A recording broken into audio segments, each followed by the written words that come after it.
एक प्यारी सी सुंदर सी राजकुमारी थी जिसका नाम तारा था। पिताजी, अब मैं बड़ी हो चुकी हूँ। मैं अपना ध्यान रखना जानती हूँ। आप हर जगह मेरे पीछे सैनिक क्यों भेज देते हैं? राजकुमारी तारा, एक राजा होने के साथ साथ हम एक पिता भी हैं, इसलिए आपकी फिक्र रहती है। हम कुछ नहीं जानते। इस बार हम अपने बुआ जी के राज्य अकेले जाएंगे और कुछ दिन उनके साथ रह कर आएंगे। अच्छा अच्छा अच्छा, ठीक है। कल सुबह ही हम मंत्री जी से आपके कुंतल वन जाने का इंतजाम करवाते हैं। अब नाराजगी छोड़िए और भोजन ग्रहण करके सो जाइए। कहकर राजा कुमार वहाँ से चले जाते हैं और अगली ही सुबह राजकुमारी तारा कुंतल वन के लिए अकेले ही घोड़े पर निकल पड़ती है। चलते चलते कई पहाड़ नदियाँ पार करने के बाद सुबह से दोपहर हो जाती है। दिन सिर पर चढ़ाता है। सूरज की किरणें देखकर लगता है दोपहर हो चुकी है। अब हमें कहीं रुककर थोड़ा आराम कर लेना चाहिए।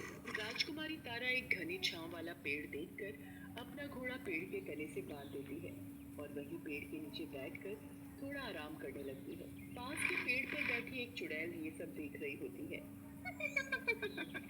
ये कौन है? देखने में तो कोई राजकुमारी लग रही है। पर ये अकेले बिना सैनिकों के यहाँ क्या कर रहे हैं? ना, इसी से पूछ लिया जाए चलकर। चुड़ैल एक लड़की का रूप लेकर नीचे उतरती है और राजकुमारी तारा के पास जाती है। अरे बहन, तुम कौन हो और यहाँ अकेले कैसे बैठी हो? आवाज सुनकर राजकुमारी तारा आंखें खोलती है। मैं अंग देश की राजकुमारी तारा हूँ। मैं अपनी बुआ के राज्य कुंतलवन जा रही हूँ। पर तुम कौन हो? इतनी जानकारी के बाद चुड़ैल अपने असली रूप में आ जाती है। मैं एक चुड़ैल हूँ और अब तू बनेगी मेरा शिकार। अचानक से चुड़ैल को अपने सामने देख तारा डर जाती है और अपनी तलवार निकालती है चुड़ैल को मारने के लिए। तभी चुड़ैल एकाएक अपना आकार बड़ा कर लेती है और विशाल रूप में आकर राजकुमारी को निकल जाती है। अब मैं बनूंगी राजकुमारी और जाऊंगी कुंडलवन। जरा मैं भी देखूं राजकुमारियों का जीवन कैसा होता है। फिर चुड़ैल राजकुमारी तारा का रूप ले लेती है और उसी घोड़े पर बैठकर कुंडलवन राज्य के लिए निकल पड़ती है। अगले ही दिन वो कुंडलवन पहुंच जाती है। महारानी चारुमती की जय हो। आपके भाई की बेटी और अंग देश की राजकुमारी तारा आई हैं। तो उन्हें अंदर मेहमान कक्ष में ले आओ और उनके खाने पीने का बढ़िया प्रबंध करवाओ। चुड़ैल राजकुमारी तारा के रूप में आराम से उस महल में सेवाओं का लुत्फ लेने लगती है। वाह वाह, जिंदगी हो तो ऐसी। कितना बड़ा कमरा है और कितना बड़ा शीशा लगा हुआ है इसमें। मैंने तो पता नहीं कब से खुद को आईने में देखा ही नहीं है। जरा आज देखो तो मैं कितनी सुंदर चुड़ैल हूँ।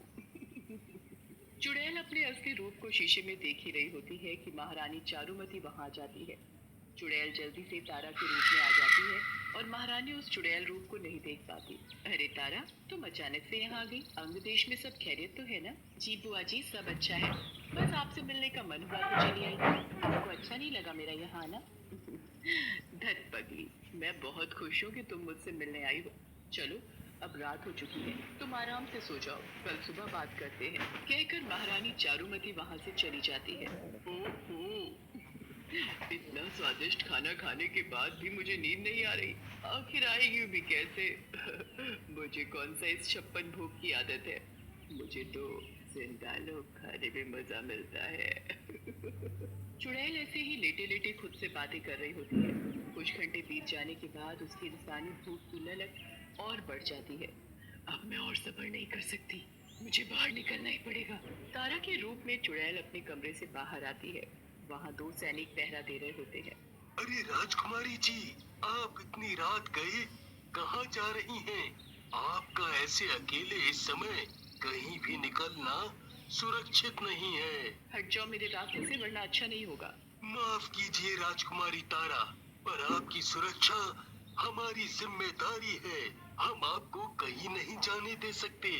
आप जाके सो जाइए। सैनिकों की रोक टोक पर चुड़ैल का पारा तो मानो जैसे आसमान पर पहुंच रहा हो। तो मतलब तुम लोग मुझे ऐसे नहीं जाने दोगे? रुको, तुम्हें अभी मजा चखाती हूँ। चुड़ैल तुरंत अपने असली रूप में आ जाती है और अपना आकार भी बड़ा कर लेती है।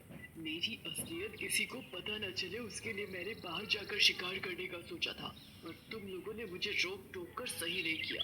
अब तुम लोग अपनी जान से हाथ धोगे। तारा को विशाल चुड़ैल के रूप में देखकर सैनिक बहुत डर जाते हैं। डर के मारे उनकी आवाज नहीं निकलती। सैनिक भागने की कोशिश कर ही रहे होते हैं कि चुड़ैल अपना बड़ा सा मुंह खोलती है और दोनों सैनिकों को निकल जाती है। मजा ही आ गया आज तो। कहाँ रोज कभी खाओ तो कभी भूखे ही सो जाओ, और कहाँ आज दो सैनिक खाने को मिल गए। ना बेचारे डूबते डूबते, और ना उन्हें अपनी जान से हाथ धोना पड़ता। फिर चुड़ैल महल के बाहर निकलती है। घूमते घामते उसे कुछ जानवर बंधे दिख जाते हैं। अब क्या करूं? मुझसे कंट्रोल नहीं हो रहा।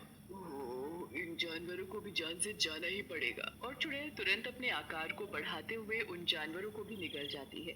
अब काफी देर हो गई है, मुझे वापस अपने कमरे में चले जाना चाहिए। चुड़ैल वापस तारा के रूप में आती है और चुपचाप अपने कमरे में आकर सो जाती है। फिर अगले दिन, मंत्री जी, हमें खबर मिली है कि कुछ सैनिक रातों रात महल से गायब हो गए। क्या तुम्हें कोई खबर है? नहीं महारानी साहिबा, मुझे कोई जानकारी नहीं है इस विषय पर। ऐसा कैसे हो सकता है? तुम यहाँ के मंत्री हो और तुम्हें कोई जानकारी नहीं कि महल में क्या चल रहा है? राजकुमारी तारा, तुम कुछ सलाह दो। तुम तो अपने पिताजी के हर कार्य में भाग लेती हो, सलाह मशवरा करती हो, सभा में हो रहे निर्णय का भाग रहती हो, तो तुम ही कुछ सुझाव बताओ। अरे बुद्धि, मैं तारा राजकुमारी नहीं, चुड़ैल हूँ, चुड़ैल। भला तेरे को मैं कैसे समझाऊं कि मुझे महल का म और सभा का स भी नहीं आता। मेरा बस चले तो सबसे पहले तुझे ही निकल लूं। पर क्या करूं, मजबूरी है मेरी कि मैं भी राजकुमारी की जिंदगी के ऐशो आराम करना चाहती हूँ, तो मुझे राजकुमारी के भेष में ही रहना पड़ेगा। अरे तारा, कहाँ खो गई? किन ख्यालों में हो? बोलो कुछ। महारानी, मैं क्या बताऊं, ये मामला ही ऐसा है। मैंने आज तक ऐसा मामला अपने राज्य में नहीं देखा, तो मुझे कोई अंदेशा नहीं है। माफ कीजिए। उस दिन चुड़ैल सभा में जवाबों और महारानी के शक से बच गई, तो चुड़ैल थोड़ा सुकून की सांस लेती है। पर इन सब से उसने कोई सबक नहीं लिया और ना ही अपनी हरकतों से बाज आई। अब हर रोज रात चुड़ैल अपने असली रूप में महल के बाहर जाती और जो भी उसके सामने पड़ता उसे जिंदा ही निकल जाती। एक दिन चुड़ैल तारा के रूप में बगीचे में टहल रही थी, तभी उसकी मुलाकात राजकुमार अरुण से होती है। चुड़ैल का उस पर दिल आ जाता है।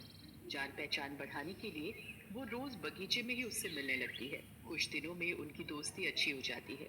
इधर चुड़ैल अपनी ही दुनिया में मस्त थी और मजे कर रही थी, और उधर प्रजा में हाहाकार मच चुका था। हर दिन प्रजा से कोई न कोई गायब हो रहा था। किसी की भैंसे, किसी की गाय, किसी की बकरियां, तो किसी के पति पत्नी, तो किसी के बच्चे।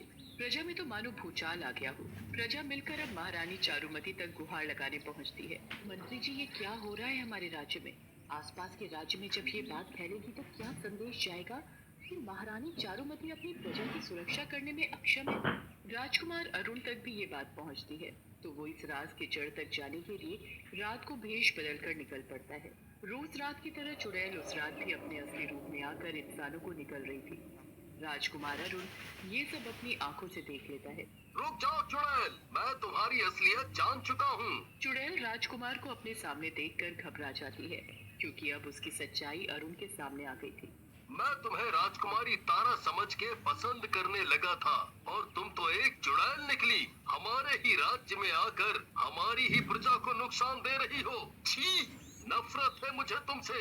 मैं तुम्हें जान से मार दूंगा। राजकुमार की बात सुनकर चुड़ैल छोटे आकार में आ जाती है और उसके पैरों में गिरकर माफी मांगने लगती है। राजकुमार, तुम चाहो तो मुझे जान से मार दो, पर मुझसे नफरत नहीं करो। मैं तुम्हें बहुत पसंद करती हूँ, पर मैं क्या करूँ? चुड़ैल हूँ, मेरा पेट ऐसे ही भरता है। मुझे इस जिंदगी से मुक्ति दे दो, मार डालो मुझे। भयानक चुड़ैल होते हुए भी वो बुरी तरह रो रही थी। ये देखकर राजकुमार को उस पर दया आ जाती है और वो इंसानियत के नाते उसे गले लगाकर हमदर्दी दिखाता है। पर ये क्या, जैसे ही वो चुड़ैल को गले से हटाता है, चुड़ैल एक बहुत सुंदर परी बन चुकी थी। अरे तुम कौन हो, और वो चुड़ैल कहाँ गई? मैं सोन परी हूँ। बहुत सालों पहले मुझे एक श्राप मिला था, जिससे मैं भयानक चुड़ैल में बदल गई थी। आज तुमने करुणामयी मन से मुझे गले लगाया तो मैं श्राप मुक्त हो गई, और मैं तुमसे वादा करती हूँ कि आज तक मैंने जितने भी लोगों को निकला है, मैं अपने जादू से उन सब को जिंदा कर दूंगी और सब ठीक कर दूंगी। समझ के पढ़ते हैं।